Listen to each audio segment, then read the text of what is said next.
Sun astro TV நேயர்களுக்கு உங்களின் மருத்துவ சுடர் எஸ்ஆர் சங்கரேஸ்வரியின் அன்பான வணக்கங்கள். இன்றைய பதிவில் நம்ம என்ன பார்க்க போறோம்னா சனி வக்ரம். இப்போ தான் சனி பயிற்சி ஆயிருக்கு. மீனத்தில் வந்து சனி உட்கார்ந்தானே நிறைய உலகியல் மாற்றங்கள் நம்மளே வந்து பாருங்க எதிர்பார்க்காத அளவுக்கு நிறைய மாற்றங்கள் வந்துச்சு. ஆனால் இந்த மாற்றமும் பாருங்க நம்மளை வந்து பயமுறுத்துற மாதிரியே சில விஷயங்கள் வந்து நடந்துகிட்டு இருக்கு. அப்போ இதனுடைய இந்த பயத்துல நம்ம என்ன வெளியே வராமல் இருக்கும். ஆனால் இப்போ திடீர்னு பார்த்தீங்கன்னா சனி வக்கரம்னு சொல்கிறாங்களே, அப்போ எல்லாத்துக்கும் ஒரு பயம் இருக்கும். ஆனால் பயத்துலேருந்து எப்படி விடுதலை ஆகுது, எப்படி ரிலீஃப் ஆகி வர்றது, அதுக்கு தான் நம்ம இந்த பதிவில் பார்க்க போகிறோம். சனி வந்து வக்கரம் ஆகிறாரு. ஜூலை மாதம் 26 இரவு முடிஞ்சால் 27 வக்கரமாகிற சனி வந்து டிசம்பர் மாதம் 10 இரவு 11 வரைக்கும் வந்து தன்னுடைய வக்கர கதியில் இருக்கிறார். சரி, வக்கரம்னா என்ன அப்படின்னு சொல்லி பார்த்தோம்னா, சூரியனுடைய கதிர்வீச்சு வந்து எல்லா கிரகங்களுக்குமே கிடைக்கும். அந்த சூரியன்ல இருந்து பாருங்க 6, 7, 8 கிரகங்கள் வந்து சூரியனுடைய தூரத்துல இருந்து விலகுறப்ப வந்து சூரியனுடைய கதிர்வீச்சு கிடைக்காது. இந்த சூரியனுடைய கதிர்வீச்சு கிடைக்காத காரணத்தினாலதான் பாருங்க அந்த கிரகங்கள் வந்து வக்ரம் ஆகுது. அப்போ முன்னும் பின்னுமா தன்னுடைய டிராவல்ல இருக்கிறப்பதான் வந்து வக்ர கதிகளை இயங்க ஆரம்பிக்குது. இப்போ நாம வந்து முன்னோக்கி போய்கிட்டு இருக்கோம். திடீர்னு பாருங்க பின்னாடி திரும்பி பார்ப்போம்ல, இதான் வந்து வக்ரம் அப்படிங்குது. இந்த வக்கர சனி என்ன செய்யும் அப்படின்னு சொல்லி பார்க்குறப்ப வந்து ஒரு சில சாதகத்துல வந்து நிறைய வந்து நல்ல விஷயங்களை கொடுக்கணுங்கிற ஒரு அமைப்பு இருக்கும். அப்படி கொடுக்கக்கூடிய அமைப்பு இருக்கிறவங்க வந்து திடீர்னு பார்த்து நல்ல விஷயங்கள் நடக்க ஆரம்பிக்கும். அவங்களே வந்து எதிர்பார்த்துக்கவே மாட்டாங்க. அதே நேரத்துல ஒரு ஜாதகத்துக்கு மாரகத்தையும் கெடுபலங்களையும் கொடுக்குற அமைப்புல இருந்தாலும் அதிகமாக கொடுக்க ஆரம்பிக்கும். அப்ப இங்கதான் நம்ம வந்து கவனமாக இருக்கணும். இப்ப சனி வந்து ரேவதி 1ஆம் பாதத்துல வக்கரம் ஆகுறாரு. ஆனா இந்த வக்கர காலகட்டத்துல பாருங்க தன்னுடைய ராசியை விட்டு எங்கேயும் வெளியே போகல. அவர் வந்து மீனத்துக்குள்ளேயே இருக்காரு. மீனத்துக்குள்ளே சனி பகவான் வந்து ரேவதி 1ல இருந்து உத்திரட்டாதிக்கு வராரு. அப்ப இருக்கிற சனி பகவானுடைய வக்கர காலங்கள்ல வந்து அக்டோபர் மாசம் 31 வரைக்கும் குருவோட பார்வை வந்து சனிக்கு கிடைக்குது. ஏன்னா மீன வீட்டுல தான் சனி இருக்காரு. அப்ப அந்த மீனத்தோட அதிபதியே பாருங்க தன்னுடைய 5ஆம் வீட்டுல வந்து உச்சபலத்தோட இருந்து வக்கர சனிய பாக்குறாரு. அப்ப அந்த குருவோட பார்வை பலன் இருக்கிறப்ப வரைக்கும் நமக்கு வந்து எந்த ஒரு பயமும் பதட்டமும் வேண்டாம். அதே நேரத்துல பாருங்க அந்த குரு வந்து அதிசாரத்துல சிம்மத்துக்கு போறாரு. தன்னுடைய மீனத்துல இருந்து 6ஆம் வீட்டுக்கு போறப்ப இந்த வக்கர சனிக்கு வந்து குருவோட பார்வை கிடைக்கல. இது பாத்தீங்கன்னா கிட்டத்தட்ட வந்து 42 நாட்கள் இருக்கும். இந்த வக்கர சனி காலங்கள்ல மேசம் முதல் மீன வரைக்கும் உள்ள ராசியில் உள்ள அனைத்து மக்களுக்குமே பாருங்க என்னென்ன நன்மைகள் நடக்கிறது, எந்த விஷயத்துல நம்ம வந்து கவனமா இருக்கணும், எதை எந்த காரியத்தை நம்ம தள்ளி போடணும், எந்த இதை உடனே முடிக்கணும் அப்படிங்கிற விஷயங்களை பத்தி நிறைய அவங்களுக்கு வந்து பயனுள்ள தகவலை சொல்றதுக்காண்டி என்னுடன் வந்து இணைந்திருக்கிறது பாருங்க வாழ்க நலமுடன் ஜோதிடர் டிஜே சுந்தரபாண்டி. துலாம் ராசி அன்பர்களுக்கு அந்த துலாம் ராசி அப்படின்னே ஒரு பெரிய சந்தோஷம் வரும், ஒரு பெரிய மகிழ்ச்சி வரும். ஏன் மகிழ்ச்சி வருது? எங்களை பார்த்தா எதுக்கு சந்தோஷம் வருது கேட்பீங்க. நீங்கள் கூட இருந்தாலே எல்லாருக்கும் சந்தோஷம் தாங்க. துலாம் ராசி யார் கூடலாம் பயணிக்கீங்களோ அத்தனை நண்பர்களும் அத்தனை உறவுகளும் ஒரு என்ன சொல்கிற பொக்கிஷம். இதில் சில கமெண்ட்ஸ் வரும். சார் துலாம் ராசியை பற்றி தெரியுமா உங்களுக்கு, அவங்க என்னென்னலாம் செய்வாங்க தெரியுமா உங்களுக்கு அப்படின்னு கமெண்ட்ஸ் கொடுப்பீங்க. நான் எப்போயுமே வீடியோ ஸ்டார்ட் பண்ணும்போது சில விஷயம் சொல்லுவேன், அந்த கொஞ்சம் பொறுமையாக இருக்கும் சரியா. கிட்டத்தட்ட துலாம் ராசியில் ஒரு 80% துலாம் ராசிக்காரர்கள் மற்றவர்களுக்கு சந்தோஷத்தை கொடுத்து தன்னுடைய சந்தோஷத்தை இழந்தவர்களாக தான் வாழ்ந்துட்டு இருக்காங்க. அந்த துலாம் ராசிக்காரர்கள் மட்டும் நான் முதல் ஸ்டார்டிங்கில் சொன்னேன். இன்னும் 20% துலாம் ராசி இருக்காங்க. தன்னோட சந்தோஷம் தான் முக்கியம், தன்னோட வாழ்க்கை தான் முக்கியம், தன்னோட தேவைக்காண்டி தான் வாழ்வேன், தனக்கு தேவைன்னா என்னென்னால் செய்வேன், எப்படினாலும் பண்ணுவேன்னு இருக்கக்கூடிய 20% அன்பர்கள் இருக்க தான் செய்கிறாங்க. ஸோ நான் சொல்லக்கூடிய இந்த 80% துலாம் ராசிக்கு இந்த சனி பகவான் வக்கரம் பெற்று உங்களுக்கு என்னென்ன மாற்றங்கள்லாம் கொடுக்க போகிறார், என்னென்ன முன்னேற்றங்கள்லாம் ஃபஸ்ட்டு கொடுக்க போகிறாங்கிறத பார்த்துருவோம்.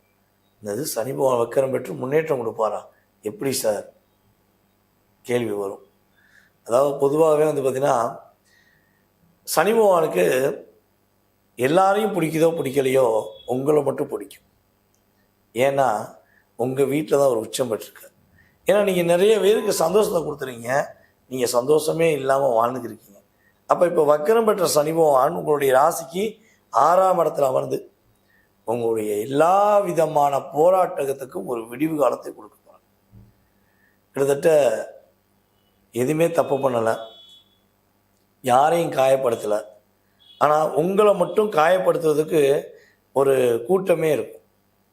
அப்போ அந்த கூட்டங்கள் உங்களை கஷ்டப்படுத்தக்கூடிய ஒரு மன அழுத்தத்தை, உங்கள் மேலே சுமத்தின வீண் வலிகளை, சுமைகளை சுமந்து கொண்டு இப்போ எப்படா அந்த சுமையை தூக்கி இறக்கி வைப்போன்னு எதிர்பார்த்திருக்கின்ற துலாம் ராசிக்கு அத்தனை விதமான சுமைகளும் உங்களை விட்டு போகுது. உங்கள் மேலே உள்ள வீண் பலி கட்டாயமாக இல்லைங்கிறத, நீங்கள் செய்யலைங்கிறத ப்ரூவ் பண்ணக்கூடிய ஒரு அற்புதமான காலகட்டம். அதே போல் உங்களுடைய முயற்சியில் எவ்வளவோ தடைகள் இருந்திருக்கும், எவ்வளவோ தடுமாற்றம் இருந்திருக்கும். ஸோ ஆனால் நீங்கள் சோர்ந்து போனது கிடையாது. இருந்தாலும் ஒரு ஒரு ஒவ்வொரு விஷயத்துக்கும் ஒரு எல்லை உண்டுல்ல. ஸோ அந்த கடையின எல்லைக்கு போய் கஷ்டப்படுறீங்கன்னா அந்த நிலை மாறி எளிதாக வெற்றி பெறக்கூடிய வாய்ப்பு, எளிதாக உங்களுடைய செயல்பாடுகளில் மற்றவங்களை புரிய வைக்கக்கூடிய ஒரு அற்புதமான வாய்ப்பு இருக்குது. கிட்டத்தட்ட என்னை பொறுத்தவரை இந்த சனி பகவான் வக்கரம் பெற்று மிகப்பெரிய ஒரு மாற்றத்தையும் மிகப்பெரிய யோகத்தையும் உங்களுக்கு கொடுப்பார். அப்போ கிட்டத்தட்ட இந்த குரு பார்வை விலக போது 42 நாட்கள், அக்டோபர் 30ஆம் தேதி நைட்டுக்கு மேலே குரு பகவான் என்ன பண்ணுவார், சிம்மத்துக்கு அதிசாரமாக வந்த பிறகு குருவுடைய பார்வை இல்லாதனால நம்ம துலாம் ராசி அன்பர்கள் ஒரு 42 நாட்கள் மட்டும் கொஞ்சம் என்னென்ன விஷயங்களில் கவனமாக இருக்கணும்னா, உங்களுடைய வேலை சார்ந்த விஷயங்களில் கவனமாக இருக்கணும். ஆரோக்கியத்தை பற்றி நீங்கள் கவலைப்படுறதே கிடையாது. உங்களுடைய உணவு பழக்கத்தில் ரொம்ப ரொம்ப கவனமாக இருக்கணும். உங்களுக்கு ஏதாவது சின்ன சின்ன பிரச்சனைகள் ஏதேனும் ஹெல்த்தில் வந்துச்சுன்னா பக்கத்தில் இருக்க மருத்துவரை போய் பார்த்துடணும், சரியாயிரும், அதெல்லாம் ஒன்றும் ஆகாது அப்படின்னு அசால்ட்டாக இருக்கக்கூடாது. பெரிய பிரச்சனை கிடையாது, இருந்தாலும் அசால்ட்டாக இருக்கக்கூடாது. ஏன்னா உங்கள் மேலே நீங்கள் அக்கறை எடுத்துக்கொள்ளணுங்கிறக்காண்டியே சனி பகவான் என்ன பண்ணுவார், உங்களுக்கு சில விஷயங்களை உறுதிப்படுத்துவார். அதேபோல் நைட் நேரத்தில் கொஞ்சம் அதிகமாக ஃபோன் நோண்டிக்கிட்டே இருக்காமல், சரியா, அது கொஞ்சம் வேகமாக தூங்கணும். நைட் நேரத்தில் சாப்பாடில் கரெக்டாக கவனமாக இருக்கணும். ஸோ இதெல்லாம் கரெக்டாக இருந்துட்டிங்கன்னா உங்களுக்கு நிறைய மாற்றங்கள் ஏற்படுங்கிறது நிதர்சனமான உண்மை. மேலும் நம்முடைய வக்கரம் பெற்ற சனி பகவான் என்னென்ன மாற்றங்களை கொடுப்பார் அப்படிங்கிறத பற்றி அக்கா கொஞ்சம் தெளிவாக சொல்லுவாங்க. உங்கள் ராசிக்கு 4, 5 கூடிய சனி பகவான் 6ல் இருக்கார். இப்போ நம்முடைய சகோதரர் சொன்ன மாதிரி பாருங்கள், நிறைய துளாராசிக்காரங்க வந்து ரொம்ப தியாக மனப்பான்மையாக ஒரு குடும்பத்தில் வந்து அர்ப்பணிப்போடு இருக்கக்கூடியவங்க தான். அதில் வந்து பாருங்கள், ஒரு சிலர் வந்து தான் இந்த முன்னுக்கு பின்னு முரணான குணம் உள்ளவங்க, தன்னுடைய சுயநலம் மட்டும்தான் முக்கியமாக இருக்கக்கூடியவங்க. அவங்களுக்கும் பாருங்க இந்த வக்கரசனி காலங்களில் அவங்களுடைய குணங்கள் வந்து மாறக்கூடிய அமைப்புகள் வந்து இருக்குது.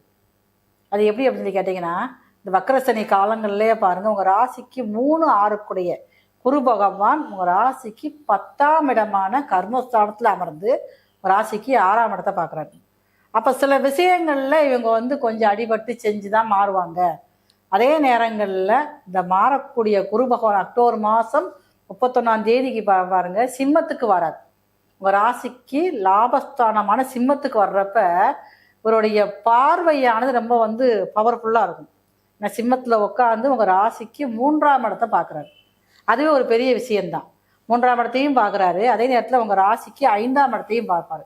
அப்போ இது வரைக்கும் நான் தொழில் பண்ணிக்கிட்டு இருக்கேன், தொழில் லாபமே எனக்கு இல்லை அப்படின்னு சொல்கிறவங்களுக்கு இந்த சிம்மத்தில் வந்து அமரக்கூடிய குரு பகவான் வந்து அந்த லாபத்தை கொடுப்பாரு. அதற்கு முன்னாடியே பாருங்க சனி மேலே வந்து இவர் பார்வைப்படுறதுனால தொழிலை பற்றி சிந்தனைகள் அதிகரிக்கும். அப்போ அந்த நேரங்களில் நிறைய துளாராசிக்காரங்களுக்கு நான் வேலையெல்லாம் பார்த்தது போதும், நான் இனிமேலாவது நான் வந்து சொந்தமாக ஒரு பிஸ்னஸ் ஆரம்பிக்கணும் அப்படிங்கிற எண்ணம் வந்து உருவாகும். துளாராசிக்காரங்க எங்கே போய் ஒரு இடத்துல வேலை பார்க்குறாங்களோ இவங்களுடைய அதிர்ஷ்டம் முழுக்க முழுக்க அந்த வேலை பார்க்குற இடத்துக்கே போய் சேரும். நிறைய துளாராசிக்காரங்க வந்து அதான் பாருங்கள், நான் வேலைக்கு போனதெல்லாம் எனக்கு பிடிக்கல, நான் தொழில் பார்க்கணும், பிஸ்னஸ் பண்ணணும் அப்படிங்கிற மாதிரி ஒரு எண்ணத்தில் இருப்பாங்க. அப்போ இந்த மாதிரி முடிவுகள் எடுக்கிறப்ப வந்து நீங்கள் இந்த காலகட்டத்தில் ரொம்ப வந்து கவனமாக இருக்கணும். மேலும் நீங்கள் வந்து உங்களுடைய வாழ்க்கையில் இந்த வக்கரச்சனி காலங்களில் வரக்கூடிய நன்மைகள் அதிகமாக கிடைக்குன்னு நினச்சிங்கன்னா நீங்கள் உங்கள் ஊரில் இருக்கக்கூடிய முருகப்பெருமான், அதுவும் போக பாருங்க வள்ளி தெய்வானை சமேதராக தம்பதிகளாக இருக்கக்கூடிய முருகப்பெருமானுக்கு செவ்வாய்க்கிழமை காலையில் போய் ஒரு பாலாபிஷேகம் செய்து வழிபாடு செஞ்சுட்டு வந்து அங்கேயே உட்காந்து கந்தசஷ்டி கவசத்தை நீங்கள் வந்து பாராயணம் பண்ணிட்டு வந்தீங்கன்னா இந்த வக்கரசனி காலங்களில் மிகப்பெரிய மாற்றம் ஒரு முன்னேற்றம் வரக்கூடிய காலமாக உங்களுக்கு இருக்கும். நேர்களே, தற்போது வரை நாங்கள் சொன்ன கருத்துக்கள், நம்முடைய சனி பகவான் வக்கரம் பெற்று அமர்ந்து ஜூலை 27 முதல் டிசம்பர் 11ஆம் தேதி அதிகாலை வரையும் நடக்கப் போகின்ற சனி வக்கர பயிற்சி காலங்களில் நடக்கக்கூடிய செயல்பாடுகள், கோச்சார ரீதியான பொது பலன். இது வந்து பார்த்திங்கன்னா உங்களுடைய லைஃப்பில் 20-30% மாற்றங்களை ஏற்படுத்துவார் நம்மளுடைய வக்கரம் பெற்ற சனி பகவான். இதை தாண்டி உங்களுடைய சுய ஜாதகம்னு ஒன்று இருக்குது இல்லையா? நீங்கள் பிறந்த நேரம், பிறந்த நாள், மாதம், வருடம், பிறந்த ஊர் இதெல்லாம் கணக்கிட்டு, பிறந்த நாடு மெயினாக அதையும் சேர்த்துக்குவோம். ஸோ அதெல்லாம் கால்குலேஷன் பண்ணி தான் உங்களுடைய மனதில் உள்ள அத்தனை விதமான கேள்விக்கும் பதில் சொல்ல முடியும். ஸோ எங்களுடைய விஷயங்களில் ஜோதிட ரீதியாக நீங்கள் தொடர்பு கொள்ளணும்னு ஆசைப்பட்டீங்கன்னா எங்களுடைய கீழே வாட்ஸ்அப்பில் என்ன பண்ணுங்கள், எஸ்எம்எஸ் பண்ணுங்கள். கீழே நம்பர் போட்டிருப்பாங்க, எஸ்எம்எஸ் பண்ணுங்கள். கட்டாயமாக உங்களுக்கு அப்பாயின்மெண்ட் டைம் ஃபிக்ஸ் பண்ணிட்டு உங்களுடைய கேள்விகளுக்கு துல்லியமாக நாங்கள் பதில் சொல்ல காத்திருக்கிறோம். வாய்ப்பளித்த நல்ல உள்ளங்கள் அனைவருக்கும் எங்களது மனதார நன்றியை கூறி விடைபெறுகிறோம். நன்றி, வணக்கம்.